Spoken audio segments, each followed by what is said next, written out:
We are not ready to be a championship winning team.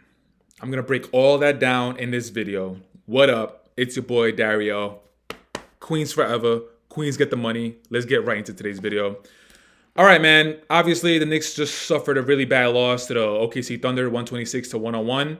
And if you guys caught my live prior to this post-game show, I talked about how this is a must-win. And I talked about how it's a must win in the perspective of going up against one of, if not the best team in the league, smacking them in the mouth, letting them know that we're here, especially after that loss that we had in OKC last Friday. This was a perfect opportunity to return the favor, get our lick back. Like I said, smack them in the mouth, let them know that we're here, and you guys might actually see us in June. But things went quite the opposite. And there could be a number of factors. There could be the OKC Thunder. They're just completely on tonight, and it could be a little bit of an enigma. Maybe like Isaiah Joe. I think he's the one that had a really big game. Let me just double check that. Isaiah Joe, 31 points, 11 of 16 from the field, 8 of 11 from 3-point line. Like Isaiah Joe's not gonna have that type of game every single night. Absolutely not. But at the same time, our players, they didn't have a good night. You had Cat going for 23 points, 9 of 16 from the field, 1 of 2 from 3-point. So it's not terrible. We got Jalen Brunson, 27 points, 7 of 15 from the floor, 1 of 2 from 3-point line, 12 of 12 from his free throws, which is not terrible at all. But then this is where things get a little iffy, where you're looking at Mikal Bridges, where he literally had a donut. He had no points. He had 0 of 9 from field goals. 0 of 7 from 3-point line. He didn't convert any of his free throws. He finished with 1 rebound and 2 assists. Like, we absolutely, if we're going to be going up against one of, if not the best team in the league, we cannot have a donut from one of our starting 5 players. That is absolutely atrocious. That is absolutely blasphemous. OG Anunoby, 4 points, 2 of 8 from the field, 0 of 5 from 3-point line, converting and attempting no free throws. Like, Josh Hart had 16 points, 6 of 13 from the field, 0 of 1 from 3-point line, converting all 4 of his free throws. So we're talking about 3 out of the 5 starting 5 players not being able to produce, not being able to add anything to the points on the scoreboard. Like Mikal Bridges and OG Anunoby, I don't know what else to say. I mean, OG Anunoby, this is probably one of, if not his worst game of the season. And OG Anunoby, he's been consistent for the season. So I'll give him a little bit of a pass. But I also talked about this in my live that I had prior to today's game. Mikal Bridges, it seems like after that Christmas game where he had the offensive explosion against the San Antonio Spurs, it seems like things were going in an upwards trajectory. And then it kind of like things just kind of hit a stalemate where he was just consistent, where he had a few good games, which is all we want, which is all we ask from Knicks fans, from the Knicks fan base. But as of late, it looks like Mikal Bridges is going back to his old ways. A donut for tonight, that is absolutely blasphemy. But I mean, like I said, like you had players on the OKC Thunder, Isaiah Joe having 31 points, and they're hitting all of their shots. We can't expect to compete against these better teams in the league if we're just not on. Yo, we were 4 of 31 from 3-point line in today's game. 4 of 31. That is god awful. That is horrible. 4 of 31. OKC was 14 of 27. Free throws, we converted all of our free throws, which is definitely a good look. 23 of 23. OKC converted 16 of 18. Points in the paint, we won that battle, 62 to OKC's 58.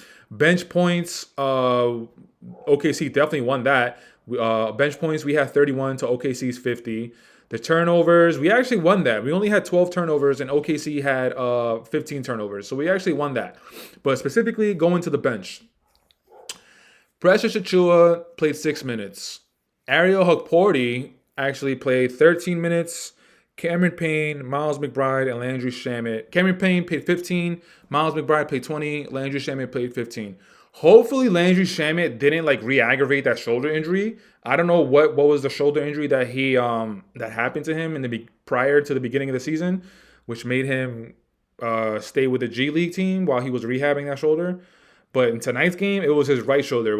He was caught awkwardly with Hartenstein. Hartenstein got a rebound, and I don't know. It just looked weird. And he was wincing, and he was groaning for a little bit. But hopefully he's not re-aggravating that shoulder injury because I really do like what he provides to the team. I was watching the post-game show with Bill Pito and Wally brought up the fact that, like, as far as tonight's shooting woes for the Knicks, part of it could be it was just an off night, but you also got to look at it from the other perspective where it could be the minutes are starting to wane on the players. Jalen Brunson, he played tonight through calf soreness. Cat, he's dealing with that knee stuff, so he. It looks like he's still lingering. He's still going up and down and lingering up the court, so he's playing through pain.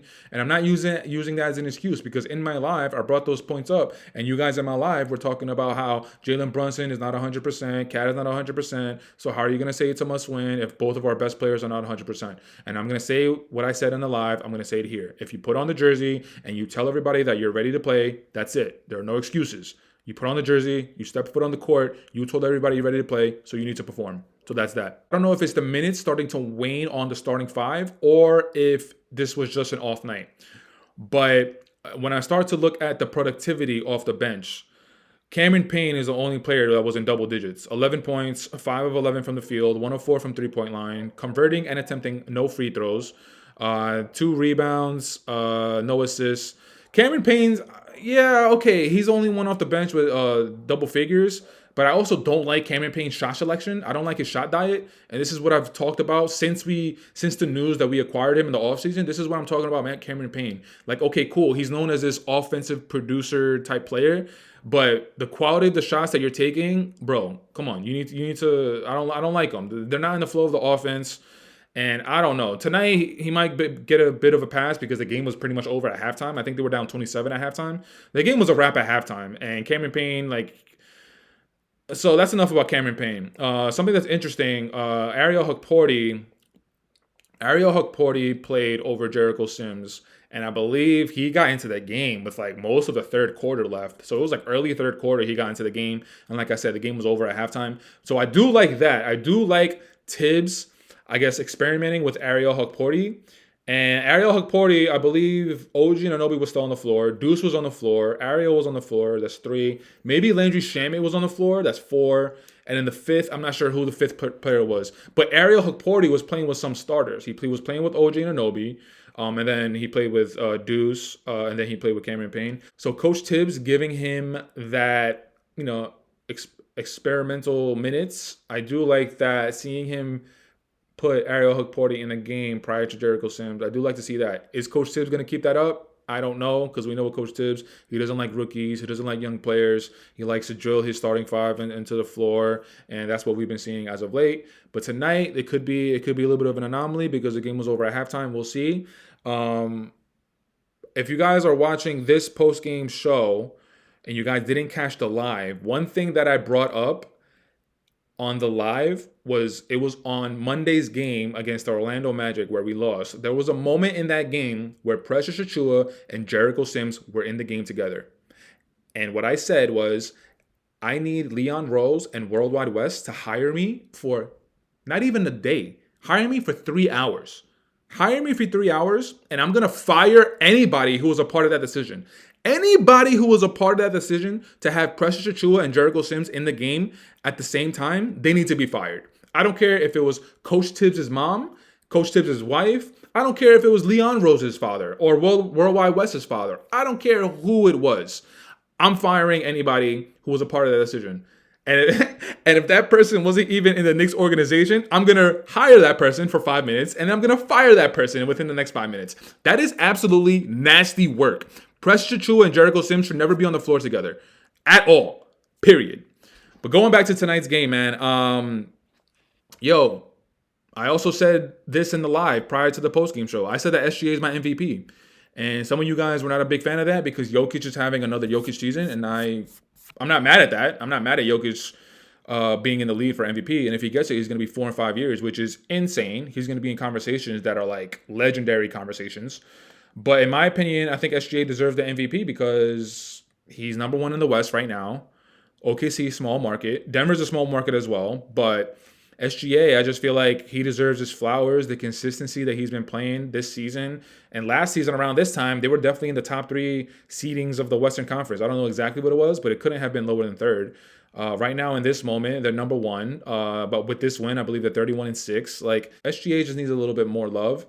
And I was looking at the shot chart for SGA in today's game. So a lot of those points are like mid-range, bro. But yeah, I'm looking at these green dots, man, these green circles. I'm looking at green circles at the rim. I'm looking at green circles by the free throw line. I'm looking at green circles in between the free throw line and the hoop. Like, SGA's game is super old school. He kind of reminds me of DeMar DeRozan.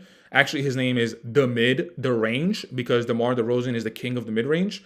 But yeah, their game definitely resembles each other, because they both have the ability to hit the three-pointer. SGA a little bit more than DeMar DeRozan, but they don't rely on it. What they rely on is keeping whoever's guarding him in front of him, doing a little shake and bake, putting the ball between his legs, putting the ball behind his back, and next thing you know, his first step is quick enough to get by you, and then once he gets by you, he's going to draw the defender, and then he's going to draw the contact. Next thing you know, he's going to the free throw. Like, SGA's game, man, from his rookie year, from when I saw him with the LA Clippers, he has taken leaps and bounds, and I so appreciate that, which, again, it leads him to be in the MVP conversation right now. So, salute to SGA. 39 points, 15 to 21 from the field, that 1 3-point attempt and make, 8 of 8 from free throws, grabbing 3 rebounds, dishing out 2 assists, 2 steals, and 1 block. Like, SGA, man, I did not see this in his career. I knew he was going to be a good player, but I did not see this good of a player that he was going to become. Isaiah Hartenstein's return to the Garden. 6 points, 2 of 6 from the field. No 3-pointers. That's not really his game. Converting and making 2 free throws, grabbing 9 rebounds, dishing out 6 assists, 2 steals, 2 blocks. Isaiah Hartenstein, man, like, he reminds me of Joakim Noah. A little bit more of an offensive game, but he's able to give those, like, when one of his teammates is doing a backdoor cut, he's able to thread the needle and give those passes. And in the first half, we were absolutely getting destroyed with that. It looked like 3 or 4 possessions in a row where maybe it might have been Isaiah Joe himself, where whoever was guarding Isaiah Joe, he was just cooking them. As soon as Deuce McBride, as soon as maybe Cam Payne or Jalen Brunson or Mikhail or OG, as soon as they took their eye off of Isaiah Joe for a split second, Isaiah Joe was just doing the back cut, and Isaiah Hartenstein was just threading the needle. And I wish we had that. Cat is definitely able to do it, but besides Cat, I wish we had that within our big man depth. I wish they had that ability to do that. Cat is able to do it, but I mean, we can't rely on him on all the time. He needs a breather. So imagine Isaiah Hartenstein and Cat in the starting 5. That'll be insane. The playmaking ability from those two alone. But I get it. Isaiah Hartenstein, man, salute to you for your time in New York. You got the bag, and NBA players' careers, they're not long. So me personally, no ill will towards Isaiah Hartenstein. Get the money, get the bag, set up your future. So salute to you. But yeah, man, OKC, yo, it's just, there's levels, man. There's levels, and we are not there yet. And it's a little bit, I don't want to say it's a shame, but I don't know. Some of you guys in the comments, when I was on the live prior to this post-game show, you guys are saying that it's not a must-win game. This is only game 38 in the season. It's not even halfway. But again, we needed to smack them in the mouth and let them know that we're here. We actually might see you in June. But the exact opposite happened. Now they got 2 wins over us. That mental edge is there. The competitive edge is there. So now if we actually see them in the finals, they're going to feel like they know what to do against us. They're going to feel like they know how to play us. And as a Knicks fan, I did also want to see us have a little bit more fight, even than we were down by 27.5, I believe it was. We kept trying to push along and tried, but OKC, they're just tough, man. They're just active. They're super lengthy. They're just active and lengthy, and they're just all over you at all times. It's like every position, 1 through 5, they're just a pest. And then when they get the stop, they just go on a fast break. They use their athleticism. They use their speed. They use their youth. They're going to be a problem, man. They're going to be a problem in the playoffs. I got OKC in the finals. Coming out of the East, I'm not sure yet. But I got OKC solidified in the finals. Things can change. And they don't even have Chet yet. When they had Chet before his hip injury, they were going nuts. Chat has been out for, he's probably going to be out for like maybe another month.